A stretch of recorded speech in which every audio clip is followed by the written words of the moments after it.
My name is Adeline Cheong. Welcome to my live session today. In today's hour, I would like to share with you my journey with scoliosis, my journey to yoga, and my journey home. So firstly, I'd like to offer much gratitude to all that has supported me in my life, whether through yoga or through other means of supporting me, relationships, connections that has brought me to where I am, where I'm right now, that I'm here in this country, in London, teaching yoga, sharing this passion of mine, especially for all the teachers that has been in my life, past, present, and future. All my students, all connections and relationships that I've established, friends that I've made along the way as I come to this journey, this yoga practice. So firstly, my relationship with scoliosis, because that has a great link into how I came to yoga. So I was diagnosed with scoliosis, idiopathic scoliosis, meaning it's structural, it's unknown from young. And I was 13 at that time. I was 13, so young teenager, and no pain, no nothing, just know that my aunt pointed out, my parents pointed out that why I'm like kind of slightly slanted, lopsided when I'm carrying my bag and walking and sitting. So they've asked for me to just go check with the doctor. I've never been really active in school because I was feeling really depleted and tired to even do any sports, any form of like exercises and sports. So at that age, my parents took me to the orthopedic surgeon in my country at that time, in Malaysia. And at that time, those years back in Malaysia, there was only one orthopedic surgeon for the whole country. So the queue just to see the orthopedic surgeon takes months, weeks and months before I get one appointment to visit the doctor. And when I met the doctor at that point, maybe 13, 14, and obviously they did some assessment and they had x-rays, and the x-rays at that time, if I remember correctly, it's like in the 20s, like I have S-curve scoliosis. For those of you who are familiar with scoliosis, scoliosis is basically a lateral curvature of the spine accompanied by rotation, and often it's referred to as a structural deformity or abnormality. So at that time, the thoracic curve, the upper curve is about 20-ish, and then the bottom curve is about 30, mid-30s. And at that time, there's no pain. I wasn't complaining, but just so that my parents just wanted to take me to the doctor, so I went.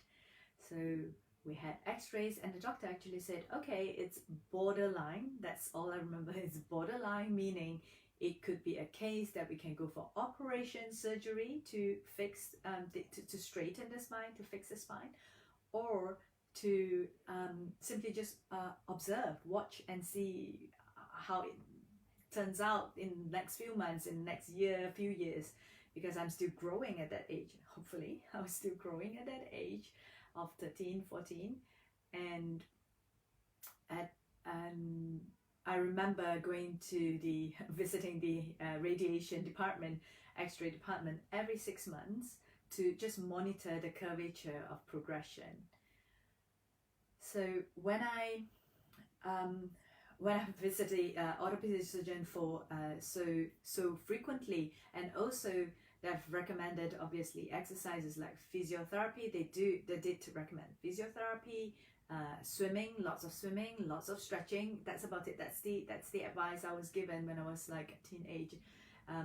Was not told how I could manage it in terms of especially emotional, mental relationship with myself and what's actually happening in my body. I wasn't aware. I don't have the information. There wasn't any internet at that time accessible for me to research, and at least it's not widely publicly available during that time.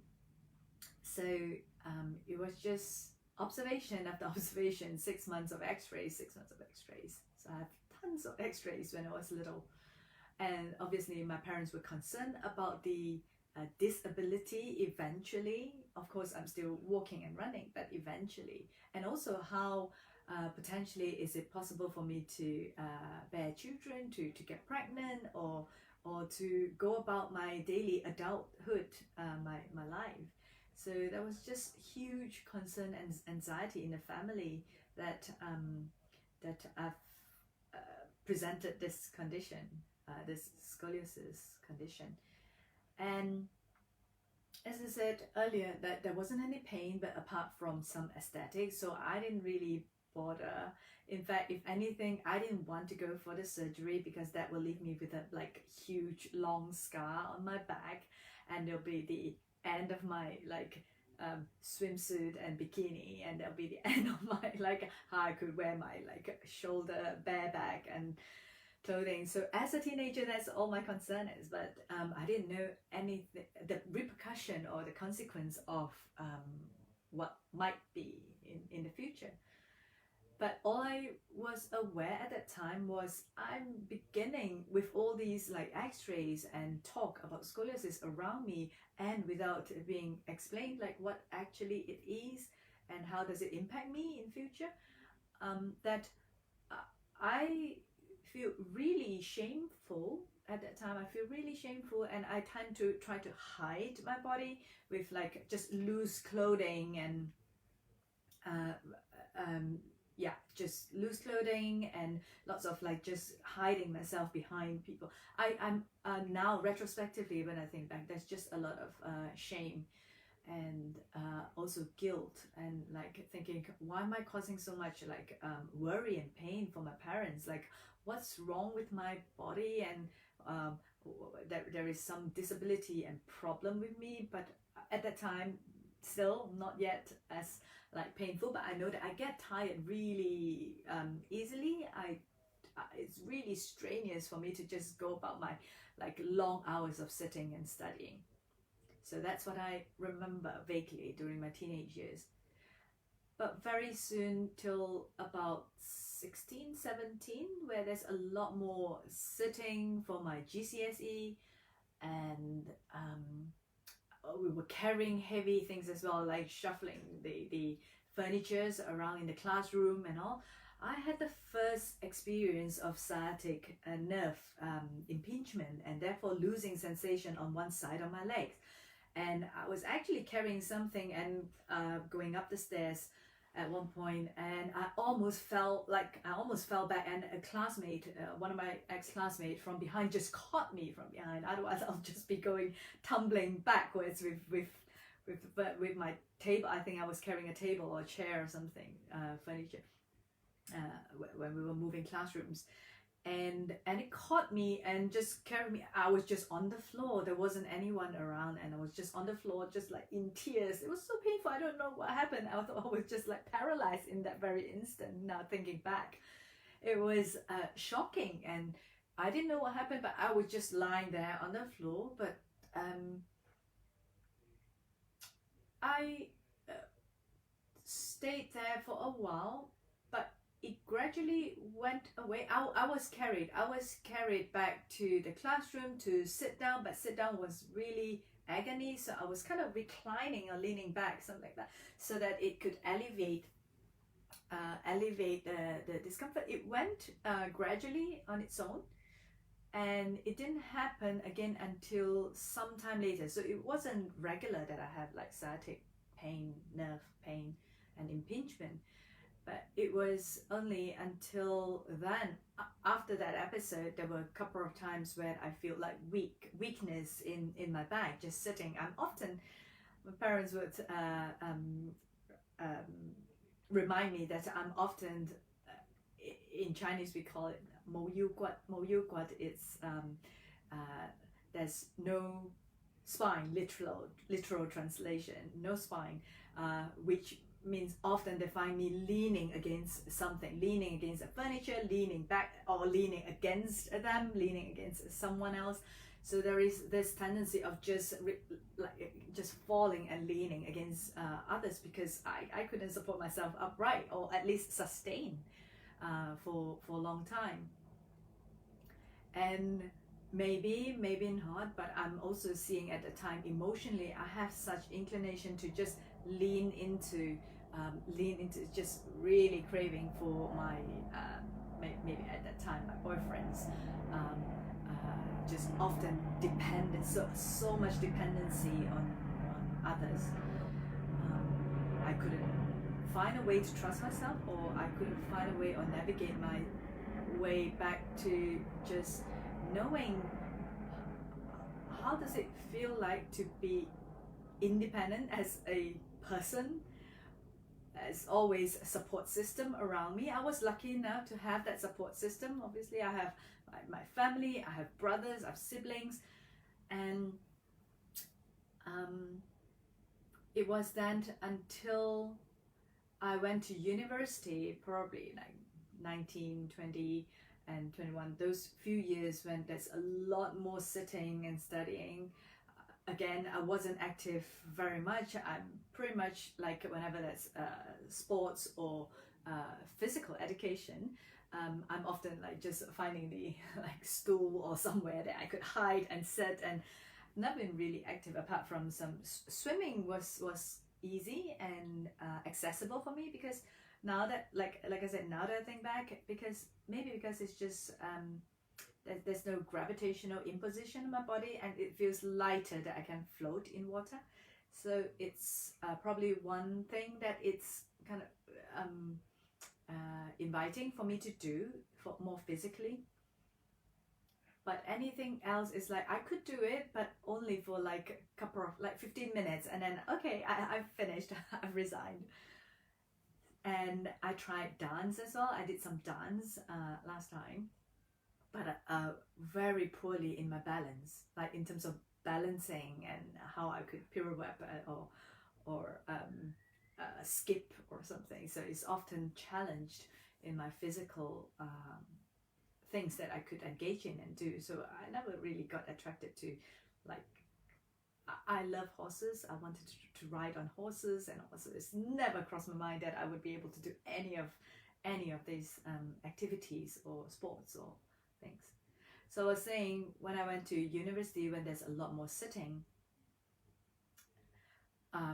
because I had to go abroad at that time. So from Malaysia, I came to UK to study for my university, and I still remember at that time before I left for UK that my parents took me to the doctor and said, okay, how is she going to manage? She's going to be abroad. Who is she going to see when she's abroad? Is there someone's going to be taking care of me? Is there going to be other support system? And actually backtrack. Before that time, there were a few things that I've tried before I left Malaysia. So I was like late teens, and I was already experiencing sciatica and back pain and things at the time, but sporadic back pain, and my parents took me to lots of different remedies. We tried acupuncture, we tried Chinese medicine, massage, cupping. I tried chiropractic much later, chiropractic and osteopathy much later, but it was more Chinese medicine and acupuncture.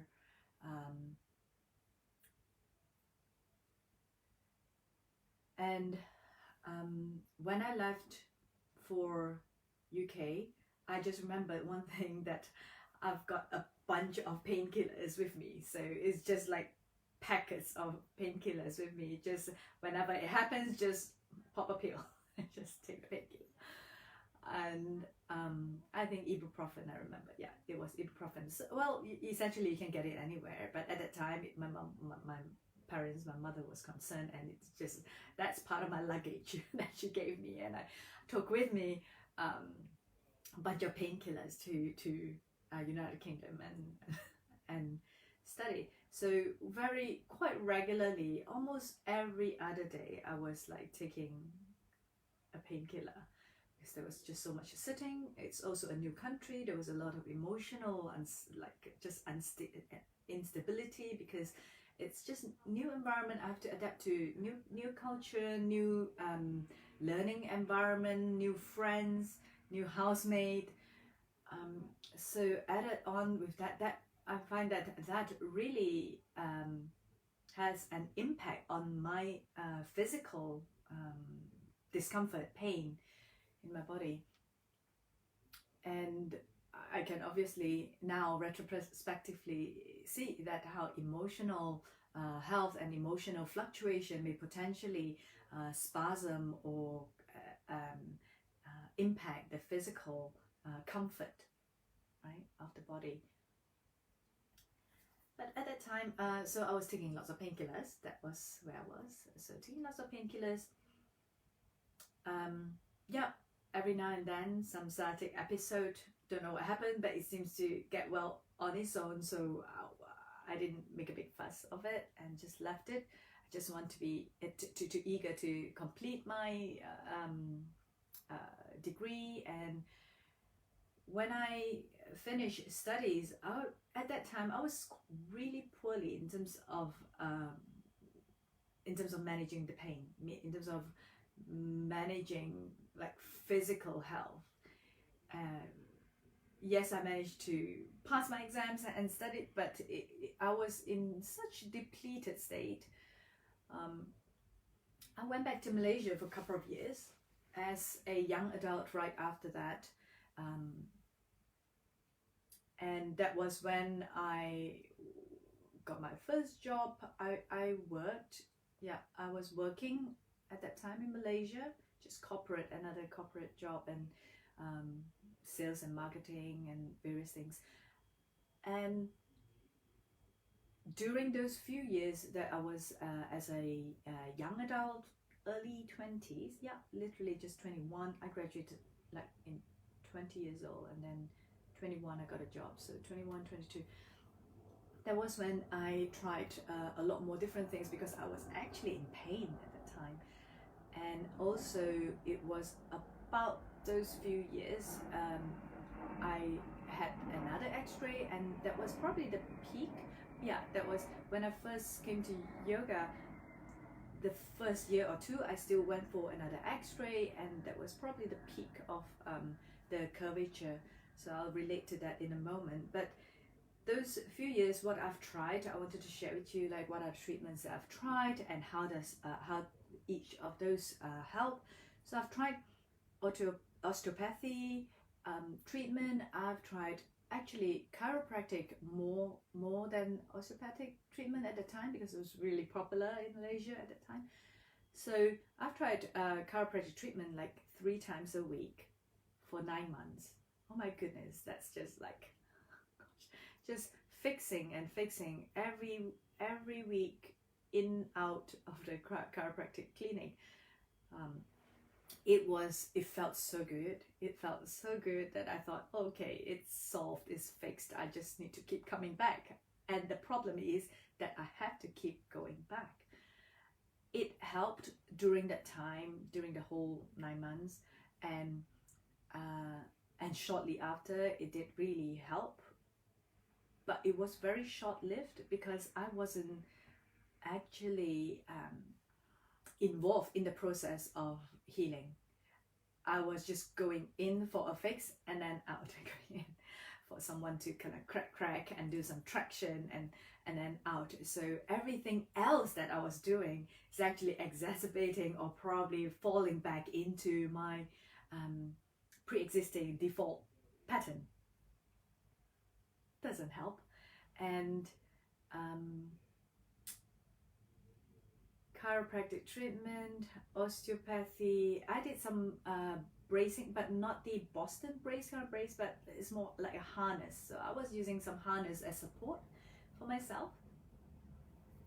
And and that helps the posture a little bit. But then towards the end of the day, I'm still feeling really tired, and now I'm thinking back again that either the harness or posture is supporting or fixing the top part or the bottom part, and any part that is not in sync or not in harmony with its relationship to daily function, just walking around and moving around,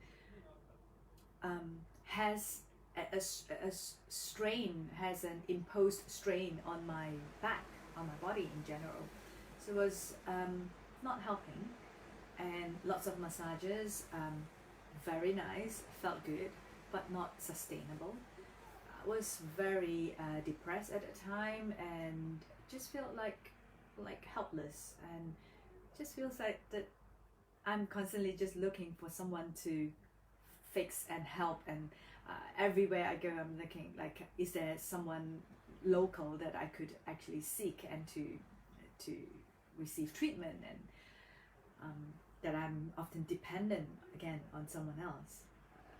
So it was pretty dark during those times, and especially with pain, and it's so depleting with pain.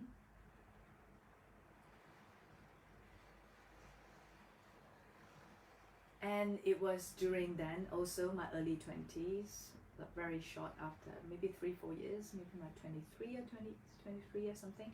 And that's when my then sister-in-law, my cousin's wife, she took me to a local yoga class, and she said, oh, this is really popular right now, we should really go for this like exercise class, and it's locally in my hometown. And we went. I think, if I remember correctly, it's a Ashtanga Vinyasa class.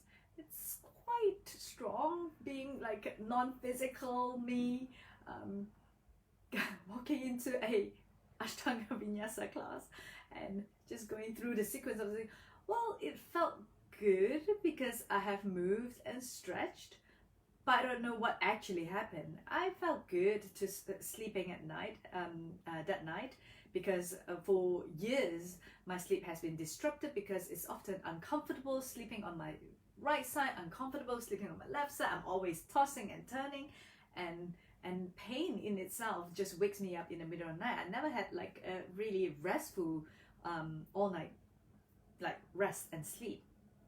So it was I just felt great because there was one time that I could actually sleep through. And I thought, okay, let's go again next week. And then from once a week, and then I start seeking out if there are other classes around, other teachers around. And that's when I met my first teacher. He is of Indian descent, and he never really, I remember he never really received any yoga teacher certification or any formal training, anatomy training. He's more a yogi in his 70s, and he studied from his family, from his father and his grandfather, and that kind of lineage, and studying yoga at that time. And I was under his tutorage for quite a few years. During that time I was in Malaysia, so from once a week I went twice a week, from twice a week I went 4 times a week. I was just like craving and wanting it so much. And I managed, at the time there is internet, so I went online, I searched, I got some information about Elise Miller in San Francisco, and I ordered her books, I ordered her DVD, I just got everything about yoga for scoliosis at the time, to kind of attempt to personalize it for myself, to actually work in a way that is helping my condition. And I so wanted to meet Elise at the time, like yeah. So she has really inspired me the first few years of my practice, and now too in various practices. So at the time when I got some of these information, I ordered some of the props all the way from like abroad, because it wasn't so popular in Malaysia that you can get props to actually support the body for yoga practice. It's just practice yoga. There's not much like kind of bolsters and blocks and belts and things. So I actually ordered it like from I think Taiwan or Hong Kong or something, and I got my yoga gears and things to help me modify some of the positions, and my yoga teacher at that time, he helped me. I was going 4 times a week, like I said, and he was saying that I was really dedicated, so he really spent some personal time with me, like explore this, try this, but it was just like a trial and error, troubleshooting kind of like practice. There's no like, okay, yoga for scoliosis, so you do this as a 10-step, this exercise, not this, and so everything's modified. You can do everything, but everything's modified to fit how I would receive the position or receive the energetic expression of the practice. And yeah, pranayama practice, and also I started then in my early 20s, and that was when I actually don't remember a time that I actually had to go back to any other fixing treatment. I mean, things that actually had to kind of fix me. That was then that I've never been back to any chiropractic treatments or yes, acupuncture over the years, but more so for other reasons and things, not specifically because there's pain and scoliosis and things. So I've moved on, and that's when my yoga journey began in Malaysia, when I was just like hungry. I was just so hungry for something that if I was practicing at home when I'm not with my teacher, on days, yeah, it's just like it's so motivated because I want it so much. That's the biggest motivation. It wasn't someone reminding me. My parents didn't need to remind me, oh, okay, you'll need to do this sets of exercise because it's given by the physio. There's like list of exercises you need to strengthen your core and yeah, and I just rolled out the mat every day, and I'll just do a few things. I feel so powerful, in the sense that powerful not necessarily like I can lift 50 kilo, 100 kilo, but powerful that I am able to do something for myself for the first time. I still wasn't very active though. I still wasn't very sporty, active and things, apart from a little bit of like just social dancing and a bit of swimming. And it was very soon after that, like maybe in 2-3 years time after that, and that's where I decided that I'm gonna dedicate more focused time. There is this draw, there's this pull, this magnet that I feel that I'm drawn to, wanting to study yoga. I wasn't thinking about teaching. I was just wanting really to spend more time, like probably just going to a maybe a intensive or a training to really dive deeper into the philosophy, into why does it work, what's happening, the physical component of it, the energetic component of it, the attitude of coming to yoga, and how it has actually come together as a various multifaceted in supporting my healing. That I'm able to sleep. I didn't know what happened, but I'm able to sleep, and that's all I knew at that time. And definitely pain was so manageable. I didn't have to take painkillers anymore. I mean, I remember I was saying I was taking painkillers every day, if not every other day. And when I realized that I didn't have to actually take painkillers every day, every other day, and I was just taking refuge on my mat to just roll up my mat and do a few things, the whole world just opened up. It's like it's a new world to me. It's new life that it's a new lifeline, it almost feels. So that's when I also, about that time, met my husband. We went out, and he's based in London, and therefore I've decided then to, okay, I'll move to London, and went full-time into yoga. So in Malaysia I was still part-time, and then when I came to UK, that's when I dedicate my study and practice and teaching, sharing yoga. And at the time I was teaching just general classes. It was also during that first year or second year, I was very fortunate that when I arrived in UK during my early mid-20s, then 24, 25, and that's when I met my teachers, and still now my teachers, Donna, Judith, Hanson-Lester, and Donna Fari. And they've still been my inspiration in my practice, in my teaching, in my living, and I've like just deep gratitude towards their support and their encouragement. And it was also Donna that inspired me to share my experience with scoliosis with others. And yeah, the rest is history.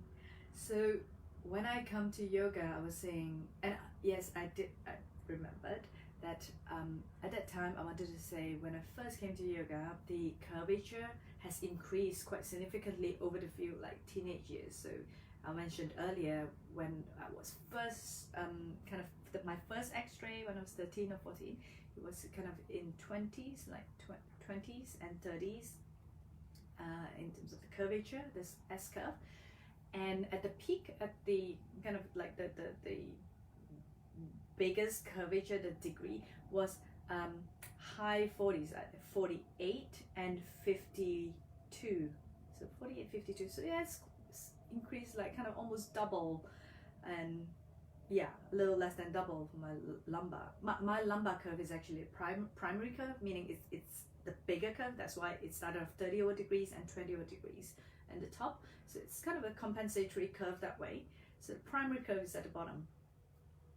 And yeah, it went to like high 40s, almost 50, and then 50-ish in the bottom curve. And that was the like the highest that I've measured. And since then that I've been practicing, I'm most happy to share with you also, over the past like 20 years now, I'm in my 40s, so over the past 20 years I've taken x-rays every few years, maybe 3-4 years or so gaps. So I was really using my body as a laboratory to support my learning, study, not to prove anything, but as a baseline where I could also see like what's working and what needs to be worked, and how can I further support myself with those information that I've gathered from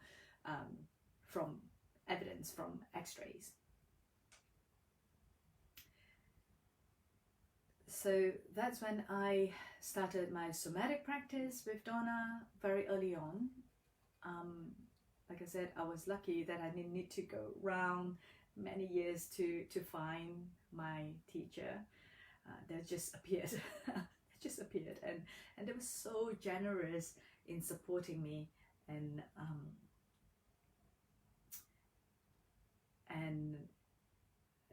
yeah, they were really supportive.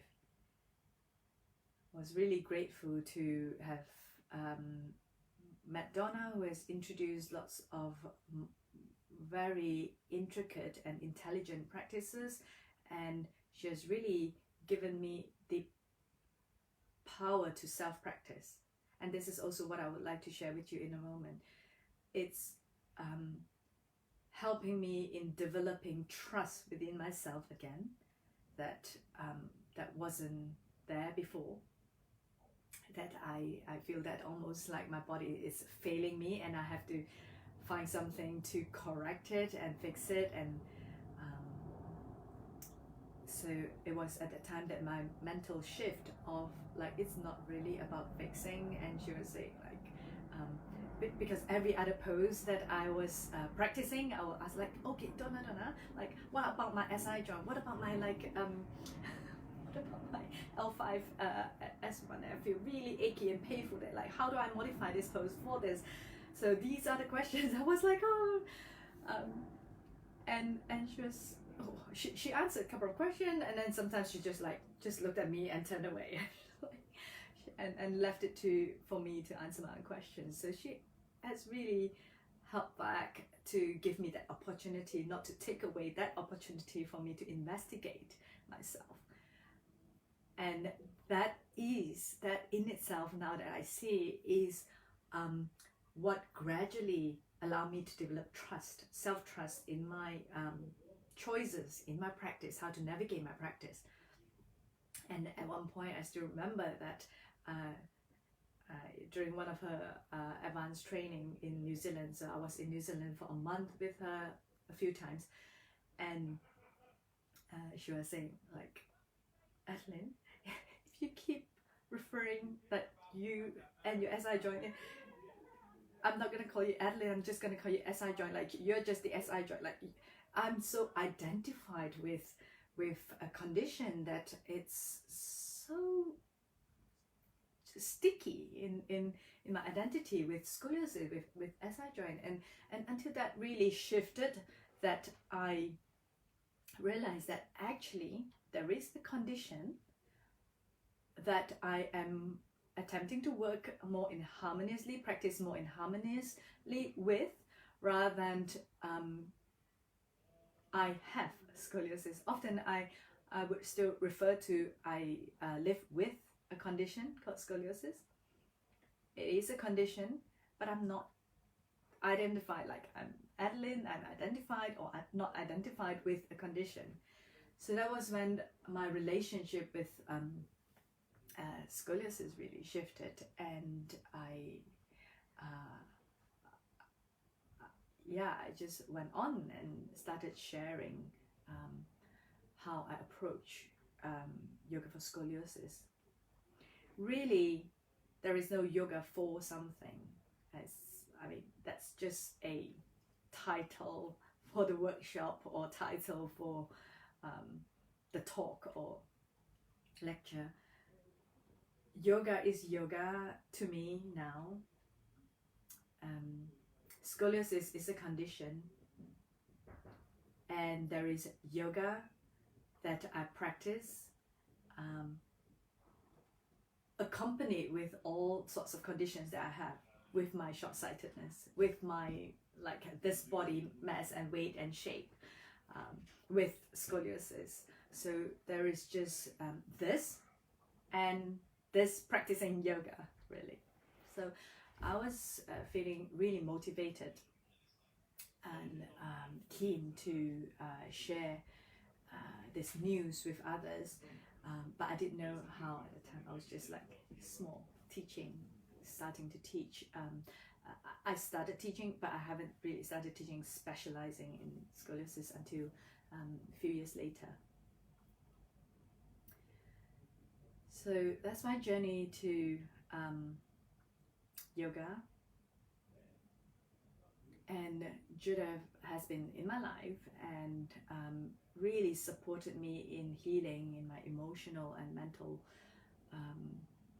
health through restorative yoga, through life inspirations. So both Donna and Judith, they are my mentor. I'm apprenticing with them till today, after 18 years. And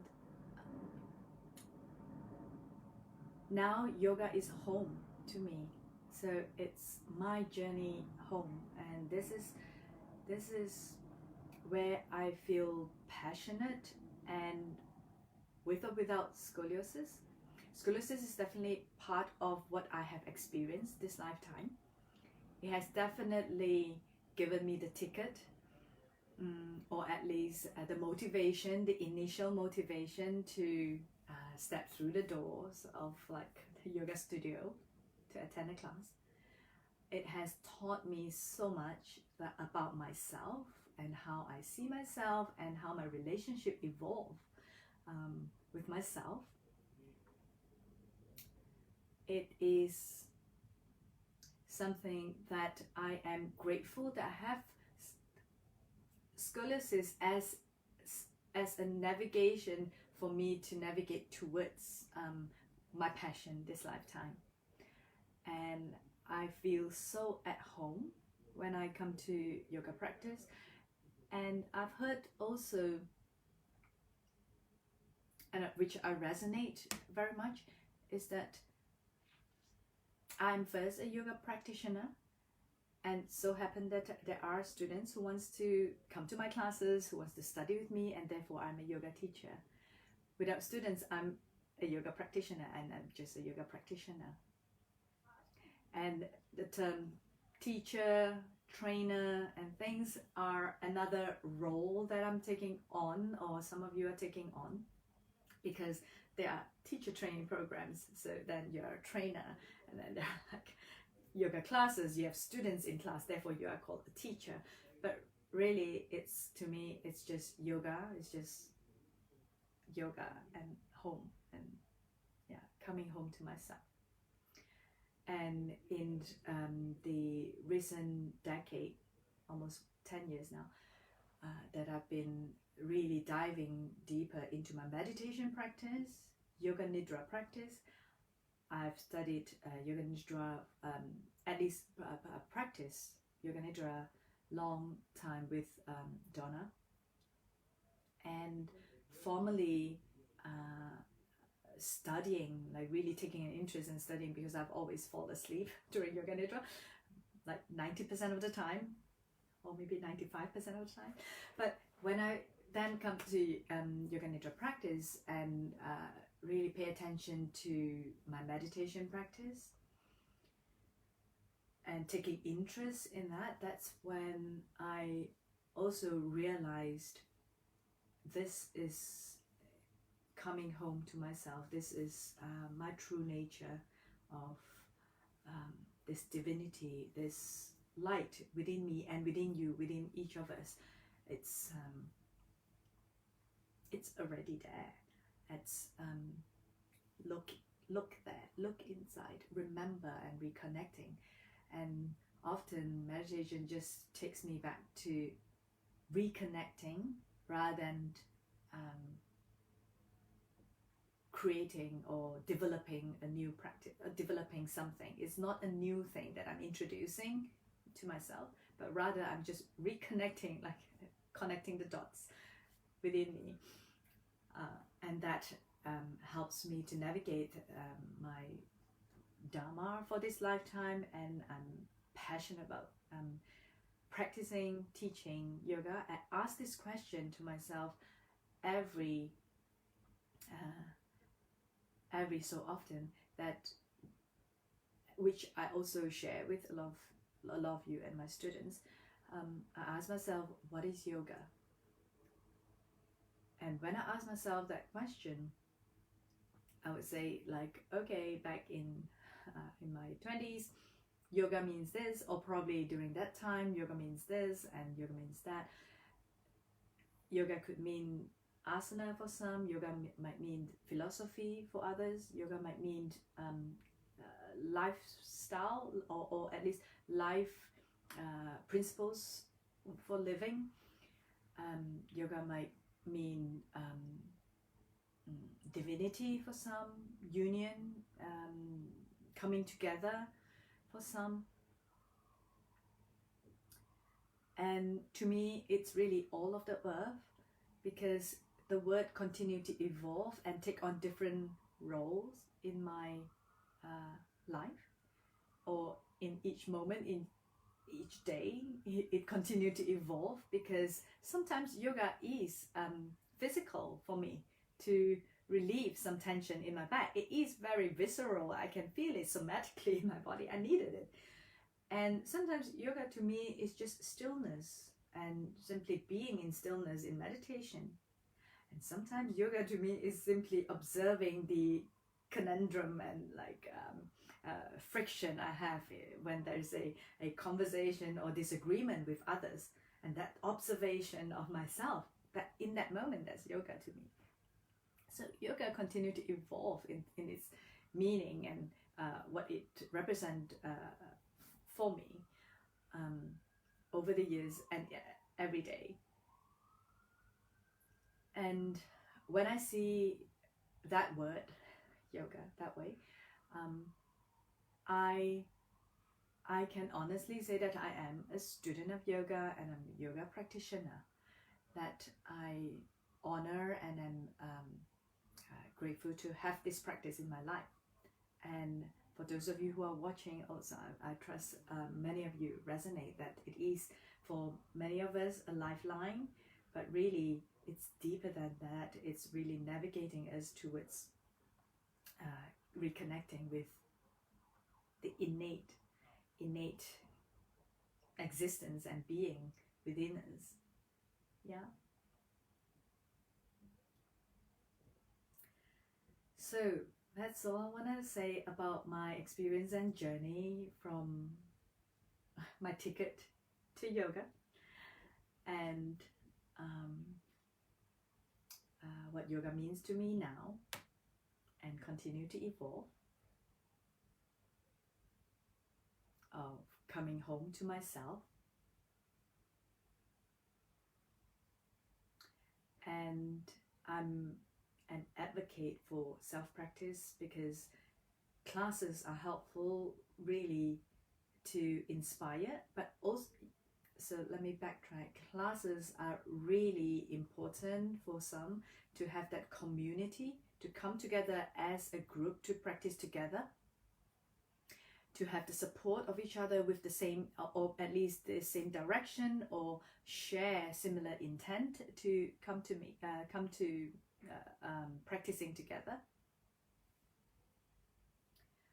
Whilst when I'm self-practicing, it's deeply nourishing because I'm really catering and personalizing and catering to for myself in that very moment. How long do I want to stay in a position or movement?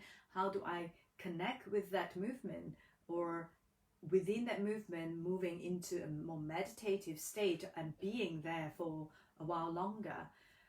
I'm really seeing and observing as a witness how I respond to each sensation and experience and movement that arises spontaneously from moment to moment. Whereas in class, sometimes there will be instructions where it's helpful to give me inspiration and new ideas and creativity, and just sometimes just follow a class. And I really also enjoy being in community and practicing with others. But what I most enjoy is being in community and self-practicing. And that's often almost every of my class, that at least those classes that I teach, movement-based classes especially, that it very soon at the beginning we might share the same inquiry or information or talk a little bit, but really the second half of the class or the rest of the time, it's then taking it into self-practice. And I'll be looking across the room or now across the screen where there'll be 10, 20 different people with 10, 20 different variations of movement they're doing. And they are really honoring and listening and shifting and making choices and moving based on how they feel from an interoception of practicing. And that is, I hope it comes across, for those of you who practice me, I hope it comes across, and that's what I intend at least, that it's empowering, that one could actually choose to nourish like how little of each amplitude of each pose, of each movement. So yeah, so that's self-practice. And I am gonna offer a community practice together from tomorrow.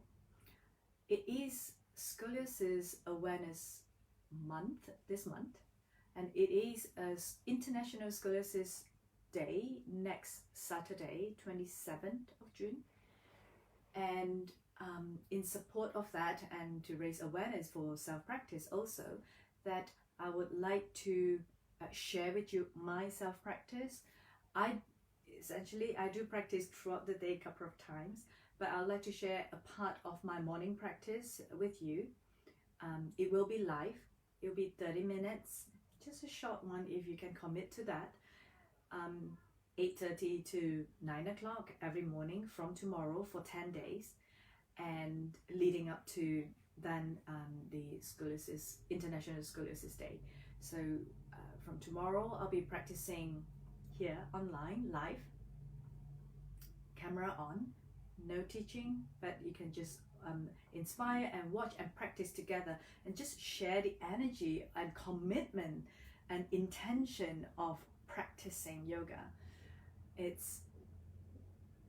And for a moment, if you're not quite sure, no idea as to where to go, what should I do, simply just lie down and listen. And that's how I often start my practice, because that morning's practice, that afternoon's practice might be completely have a different need that I need to feed myself in that moment. So I would really hope that me sharing with you my life self-practice could offer an opportunity for you to, whether it's to challenge your commitment, whether that is to invite you to at least give it a go, to actually practice it every day. Some of you might already have a self-practice, some of you might practice longer than half an hour, but at least there's a commitment that, okay, there's 30 minutes, I'm gonna switch on live, and then just put the screen in front of you and just practice it with me. And hopefully that inspires some of you to carry on after that. It's most nourishing to be able to feed yourself, just like how you would prepare food for yourself. It's very different when it's being, it's really nice if someone cook for you and things, but there is a different relationship, there's a different satisfaction when I prepare food for myself. Yes? Okay. And for those who are interested, I've actually have a 3-hour workshop on building a self-practice on the 3rd of July. It's a 3-hour workshop where I talk about how do we know where to start, how to sequence, how to recognize what exactly it's nourishing for how to navigate around self-practice. So if you'd like some inspiration or some ideas of how I would work through a model called MRM, it's a repetining model, especially working with therapeutically with a certain structural condition. It's actually part of the Scoliosis online program, but it's really open for anyone who is interested in building a self-practice with confidence and with intention. So that's all I have for today. Thank you for your attention for this long, to walk with me and listen to my journey with scoliosis, my journey to yoga, and my journey home right now. So I hope some of you would join me. The information for the Self-Practice Live is already on Facebook event, and it I will put it on my website shortly after this.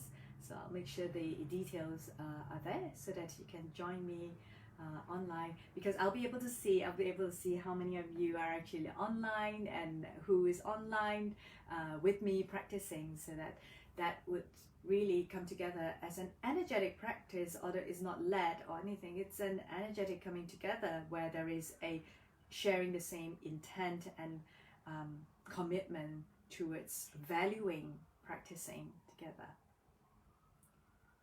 Yeah, thank you, Carolyn. Thank you for all who are here joining me. Have a great rest of the day, rest of the week, and I hope to see you tomorrow morning. It's UK time for those of you who are not in UK. It's UK time, London time, 8:30 to 9 o'clock. Information will be on my website and the event on Facebook also. Namaste. Thank you, everyone. Thank you for your attention and for being here, for sharing your time with me. Namaste.